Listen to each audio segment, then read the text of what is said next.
So my name is Terence Chandra, this is Jasmine Chandra, and we run a ministry based in St. John, New Brunswick called Pennies and Sparrows. And we're gonna tell you a little bit more about that ministry now. Do you want to say how we started and what our vision was initially? Sure. So we started in 2014, and we started basically with the idea that we'd like to reach beyond church walls into the community. At the time, Terence and I were in two separate parishes. We were doing kind of traditional parish ministry, and but we were living near St. John, and St. John we knew from different friends who were working and living in the city had a lot of social and economic issues, and we were wondering how we as people of faith and as the church could start addressing some of those challenges. Originally, we had arranged a kind of funding structure. So the vast majority of our funding for that first year of Pennies and Sparrows would come from the diocese. The second level of funding, the second highest level of funding, would come from a church community that we would kind of treat as home base. And for us, that happens to be St. John's Stone Church, located in the urban core of our city where Pennies and Sparrows operates. And the smallest segment of our funding, during that first year anyway, came largely from donors. But over the years that changed. Can you explain how it changed? Yeah, I'd say the first 1 to 3 years we kind of had a lot of support from the diocese and from Stone Church, and then that faded off as we grew our donor base. So now we get about $9,000 from the diocese, and the rest comes entirely from donors. So what that does is it frees us up to be able to focus on ministry and not have to worry about, how are we going to keep funding it. So we're not relying on either a parish budget or a diocesan budget to make sure that we're still viable.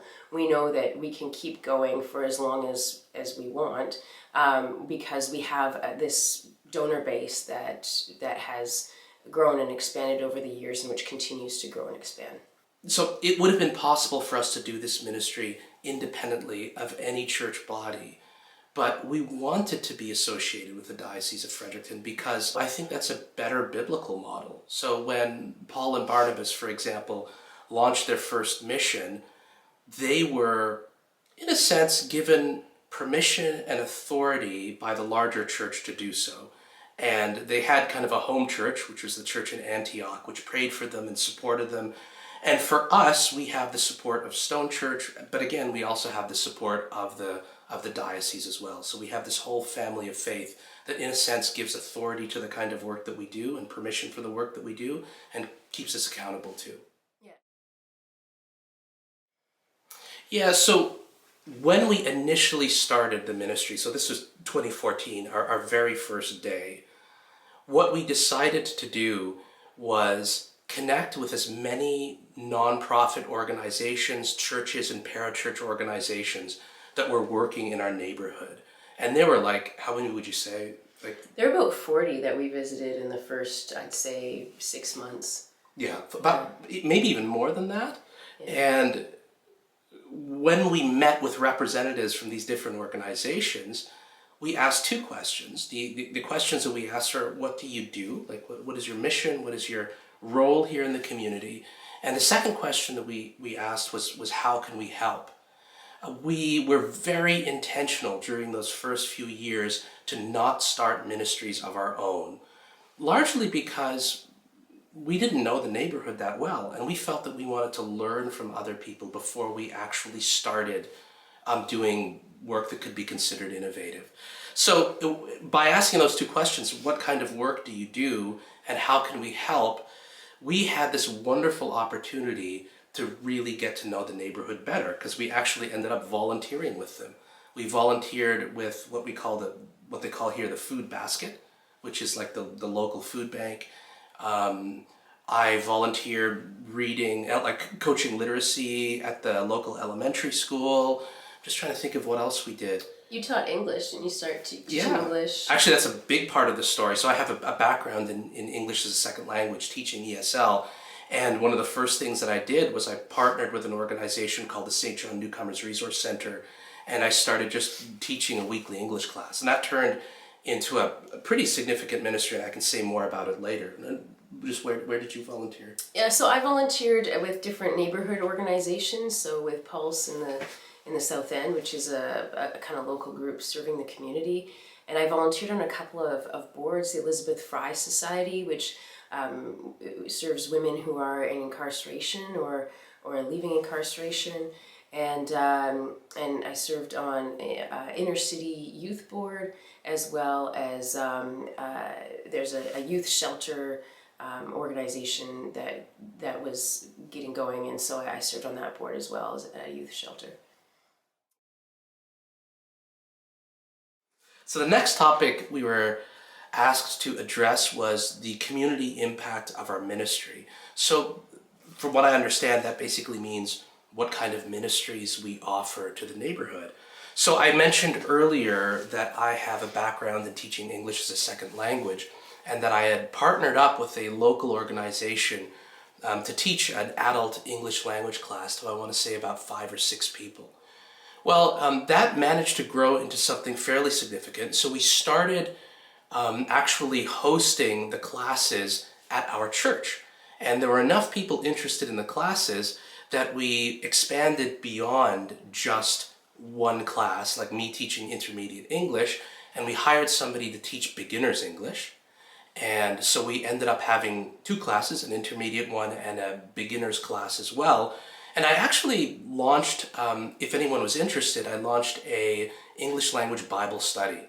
So anybody from either of those 2 classes were welcome to join a Bible study where the idea would be, yes, learn English, learn basic English vocabulary, but also learn a little bit about the Bible too. And it was a really wonderful program because it offered people an opportunity to talk and build their English skills, but at the same time talk about these really deep issues of faith and life and the meaning of life and that sort of thing. One thing that we also noticed was that there were a lot of newcomer children coming to our neighborhood, and their English skills wouldn't be great, obviously, because they're newcomers to the country, and they may come from a country where English isn't the first language or French isn't the first language. And they needed to kind of improve their English skills, especially during the summer months when there was no school. So we started in the summer, I think, of 2022 or 3. What would you say? I'm getting the years mixed up here. I think 2022. Yeah, so the first summer we offered this program was 2022, and we offered a week-long ESL day camp. So newcomer kids from our neighborhood would just come to our church, and for a week they would just do basically games and activities that helped build their English skills. And over the summers, that summer program expanded, and it became 2 ESL day camps, 1 week for children, the other week for junior teens. And then the 3rd summer after that, we offered not only 2 ESL day camps, but we also offered an ESL VBS for children as well, where, again, the idea is play, have fun, learn English, but also learn a little bit about Jesus and the faith, the Christian faith. Yeah. So another thing that happened during COVID is we realized that a lot of seniors were alone and isolated. And as all their programs for them shut down, we were finding that seniors in our congregation were noticing mental health decline, and we're seeing increasing cases of people with dementia. We're seeing seniors who had to move away and move closer to family or move into nursing homes. And that's when we realized that we needed to do something about this. So we started a monthly senior social time where we have a live band, we have door prizes, we have snacks, and we moved into having the seniors listen to presentations, and now the seniors themselves are presenting on different things that are important to them. So we also run a drop-in program for the community, and it's 3 days a week, 3 afternoons a week. It is basically open to literally anybody. Anybody can come in, but most of the people who tend to come tend to be folks who are living below the poverty line. So homeless people, people who are struggling with loneliness and isolation. And it's also a place where people can get resources, referral to resources. So we actually have a number of nonprofits that will come to our drop-in program and offer their services there, knowing that the community that they want to connect with is going to be present. So for example, there's an organization called Fresh Start that comes to our drop-in program, and they help people get into housing. Who else runs from? We have community health nurses, so we have 2 nurses who come every Thursday, and they will offer flu shots or any kind of, if people have any health concerns, they can go and talk to them about them. We have free haircuts once a week. We sometimes have someone from the Canada Revenue Agency come in and offer people support if they need help with different aspects related to the CRA, whether that's getting certain benefits or looking up an application that's been stalled or anything like that. We also have had community police officers come in and just build relationships with people, but that's been convenient because sometimes you have somebody who's had an issue with the law or has something that they're concerned about, and they have someone they can talk to. Yeah, and while drop-in is running, Jasmine and I are usually present. We're circulating, we're chatting with people. People know we're priests, and we're able to offer spiritual care. So there's tons of examples that I could give you of when we've sat with people one-on-one and offered guidance and instruction or counseling or prayed with people, anointed them for healing. So they're just incredible ministry opportunities there. We have Foodie Friday. So Foodie Friday is a program that was started by one of our employees, Miriam Weston. And she comes in every Friday and does a cooking program. So it's where people come together and they can cook together and then they can share lunch together. So it's a way of building community, building relationships, but also teaching cooking skills. We had one person who was an adult with intellectual disabilities who came in, and at first she was not comfortable cooking anything. Her role when she would get to Foodie Fridays would be to set the table. And now she's built up her confidence to such a level that she's baking and making cookies and doing all sorts of things in the kitchen. So that's really wonderful. Yeah, so I think that pretty much sums up what our ministry is all about.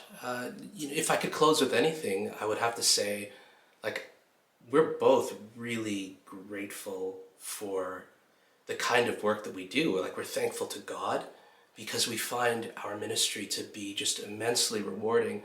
But we're also really thankful for the people who have supported our ministry. So I'm not just talking about donors, although we're incredibly thankful for them, but the volunteers who've come alongside us, the other staff that over the year have joined us and that we work in partnership with. I think we have an incredible team, and it's just my attitude towards our ministry is just really one of genuine gratitude. Yeah, I'd agree with that. And I think really the partnership with Stone Church has been really wonderful, where we have a home base we can run the programs out of, and we have that support from the congregation. Yeah. If you're thinking about doing a ministry like this on your own, we would be happy to answer more specific questions. I'm sure that there are ways will be provided for you to reach out to us and contact us, and we'd be happy to have those conversations with you. Thanks for listening. Yeah, like and subscribe.